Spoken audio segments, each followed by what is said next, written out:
Hey guys, so I want to make a quick video about the different types of grooming shops that you can work at and what the differences are. So first, just real quick, corporate grooming. I think if you know what corporate is anywhere else, it's going to be the same thing. You're going to get benefits, all of those things, but your actual pay may be lower. That's oftentimes, not always. And especially like I've noticed in grooming in particular versus like I came from Sally's corporate, you'll get a lot more as a groomer on commission than you will like as like a regular, like I was a manager at Sally's, like just a regular assistant manager. So anyway, so that's the pros of corporate. Benefits are always going to be the pros of corporate. You're probably not going to get benefits from a private shop. I mean, I'm not saying it will never happen. I'm just saying it's unlikely that you're going to get benefits from a private shop. So let's start with private shop. I have not worked corporate, so I don't think I'm the person to tell you about corporate. I just wanted to quickly say that that is an option because it's not on my list, because it's not anywhere I've worked. And this is coming from my personal experience. So private shop, the pros are there are less rules and restrictions than corporate. So there is less pressure. Like corporate has like a bunch of crazy rules, and you know, they are made for your safety, but it's more pressure because you have to worry about breaking them. And I've got pros and cons. So these are the pros. Another pro is you get to work and learn with other groomers. When you work in a private shop, you're typically working around other people. Typically you can learn from them, and it's fun to have other people around. Whereas like we'll talk about later, when you work by yourself, you get really lonely. So that is a pro of having people around. Even though it might not always seem like it, you get very lonely and very bored when you're by yourself.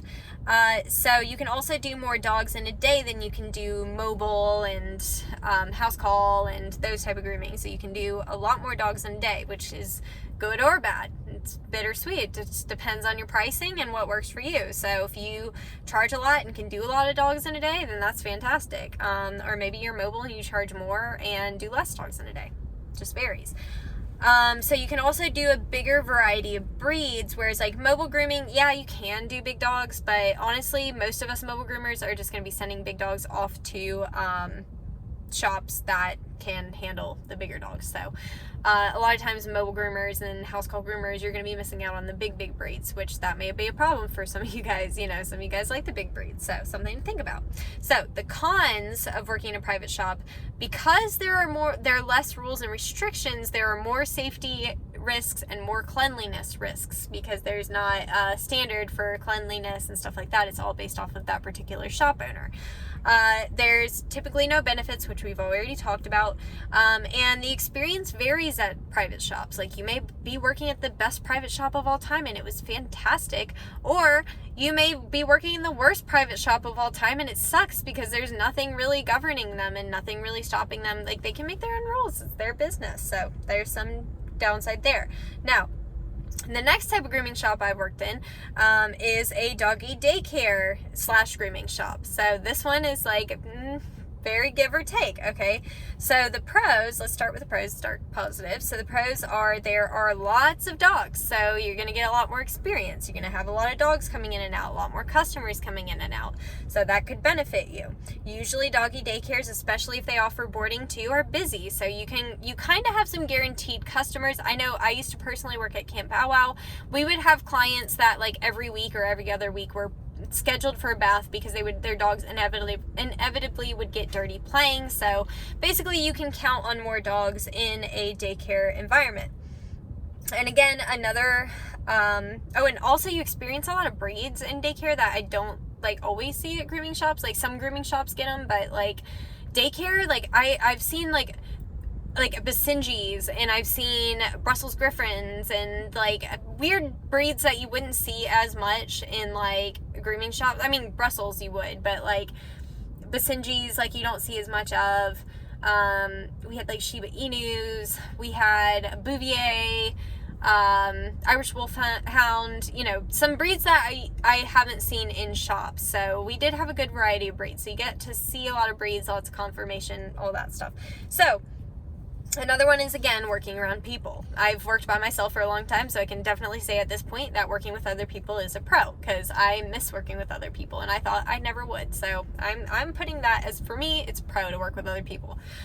So the cons is at daycare, you're going to get a lot of times you're going to get more baths, less grooming, and that might be a pro for you. Maybe you just like doing baths. Maybe you don't want to fuck with haircuts. You like baths, they're easy, especially on a short-haired dog. They are easy. It's quick, easy money.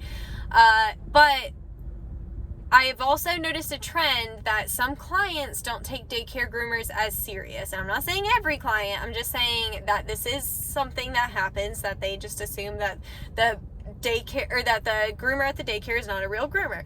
And often, I mean, I'm just going to be honest, at Camp Bow Wow, you know, we would be training people as bathers all the time. So you may get some person that was brand new that's bathing your dog at the daycare. Whereas like in a grooming shop, there's usually a little bit more TLC that goes in there. A lot of times in daycare grooming, what I've noticed, especially high volume, they're just trying to get it quick, like a quick clean done. They're not going to invest as much in products, or at least like the places that I've worked have not. It's not as much of a full spa experience, whereas like a regular salon would be. So something to keep in mind. Also, daycares they're so loud. Every daycare I've worked at has been super loud, which is super disruptive for grooming. So that's definitely something to keep in mind. It's a big downfall for most people. And you might be the only groomer in the shop, so you might be lonely. Like I know the camp I worked at, there was only one groomer. The rest of us were bathers. We didn't have the same experience, so it's hard to have that same bond, so it's lonely. And also you're going to get dirtier dogs inevitably. And also you have a lot more risk of like a daycare employee that doesn't know better accidentally letting your clean dog outside, which happened many a time at the daycare, I can just say. And both daycares I've worked at, because I've worked at a private daycare and I've worked at a high volume daycare, and both of them I've witnessed them let clean dogs outside that have then gotten dirty and had to be rebathed. So that's something to keep in mind. The daycare employees are not groomers and they don't understand. So that's it for daycare groomers. Now, mobile grooming, the pros. You're self-sufficient. You don't have to fucking hook up to anybody's shit. You are just doing your own thing. You don't need their water. You don't need their power. You are just in and out, which is convenient to customers, which is point number 2. You do less dogs, you make more money. You're advertising yourself on your van. It's great for clients that are nervous about grooming and dogs that are nervous about grooming. It's great. You're right there in their driveway. It's convenient. It's nice. You make a lot of money. You don't groom a lot of dogs. It's honestly the bomb, in my opinion. That's why I want to be a mobile groomer. That's why I just bought a van, because I think this, to me, is my favorite option. Just, you know, just to be biased for a second, that's my favorite out of all the ones I've done. So the cons are they're very expensive to buy. I could get that. I was just thinking, I'm like in the carpool line to pick up my sister, and I was like, oh my god, the people next to me probably think I'm crazy, but I'm trying to get this video done real quick. So they're expensive to buy, they're expensive to maintain, they're expensive for gas. For the millionth time, they're lonely. You get it. And you gotta face all the elements with the dog with you. So if it's like pouring down rain at that moment that you wanted to carry that dog inside, now you gotta think of what you're gonna do. How are you gonna get in there without being dirty? So that's something to think about. The last type of grooming that I have personally done is house call grooming. So the pros are it's easy and inexpensive to start up compared to other grooming. I'm not saying it's cheap. I'm saying that versus like my van after taxes is $95,000. It's cheaper to go house call. I'm just saying. My house call kit cost me under $500. My van cost me $95,000. Okay, just gonna throw that out there, throwing some numbers at you. So another pro is it's a more personalized visit. You spend a lot more time talking to the clients than in mobile. Mobile, we're trying to grab them real quick, have a quick consultation, because you should have a consultation, then we're getting them in the van. Whereas house call, the clients like to hang out with you while you're setting up. It's a little bit more personal, a little bit more one-on-one, and you actually build a little bit more of a relationship when you do house call, because it is right there. You become more of their family. And that's happened very quickly. I've been in house call for about 4 to 5 months, and my clients that have all come from the shop with me, there's a few new ones I've added in, but most of them have followed me from the shop, and our relationship has really improved since I've been out in house call and can actually talk to them now. So I really love that. So it is cheaper to maintain your car than it is a van. It's also cheaper for gas, like cheaper for everything. I drive a Honda CR-V, costs me very little. When I get that Mercedes Sprinter diesel van, we're going to have a different conversation. So very expensive to maintain a van versus the car. So another pro is that, again, like the van, you are grooming less dogs in the day, but you are also making more money because you're charging for your travel, your mileage, all that shit. So Those are the pros. The cons, biggest con ever of house call, anybody could tell you, I'm sure, is going to be carrying your shit. And if you didn't think that carrying your shit is going to be an issue, then like, I don't know, maybe it won't be for you, but I will say that's my biggest con for house call grooming. I have to carry my shit, and because my shit is constantly being transported around with me, it breaks pretty quickly. Been in business for about 5 months. If I was going to stay in house call, I would have to replace pretty much my whole kit, not my grooming tools and stuff, but like my bag that I carry my shit in, like, is that, like, I have like this toolbox thing that's falling apart. It was only like $30, but it's falling apart, so I'd have to replace that. The little case thing that my shampoos are in, the zipper broke. It's just like little minuscule things like that are just like slowly falling apart that I would have to replace if I was going to stay house call. So it doesn't last as long as like a van, for example. Like, the lasting power, you know, and like the table is heavy and clunky and it doesn't rise the way that I need it to, so I'm slouching a lot more, which is harder on my body, which shortens your career. So best things to think about. Also, and this is something that you will get in mobile vans too, people want to bargain with you. They will try to get you to use their power. Now, in house call, they just flat out are like, well, you're using my power and water, so you should have to, I should get a cheaper price, which is bullshit, by the way. But they will try to argue with that, and then they'll do the same thing with mobile, that they'll try to ask you to hook up to get a cheaper price, so keep that in mind. Also, a con is you've got to talk to people more. So, like I said earlier, you do get that chance to improve your relationship, but if you're not somebody that likes to talk to people a lot, you're not going to like house call, because they are going to be in there talking to you. You are going to have those clients that peek their head around the corner every 10 minutes, and you have to be ready for that. And you have to expect that they are going to pop in. You are grooming in their kitchen, their bathroom, their garage, whatever. So you better be ready for them to pop in and out. So don't get mad at them for checking and seeing what you're doing, because they're curious. So just expect that they're going to be popping in and out. I see a lot of groomers getting upset. They don't want the clients watching. You may want to really think about that before you go house call, because they're going to want to watch you are in their house. And they will understand that every time they come through that the dog is going to be disrupted, and they will realize that, and they will leave, but they are also curious by nature, and they're going to come and see what's going on.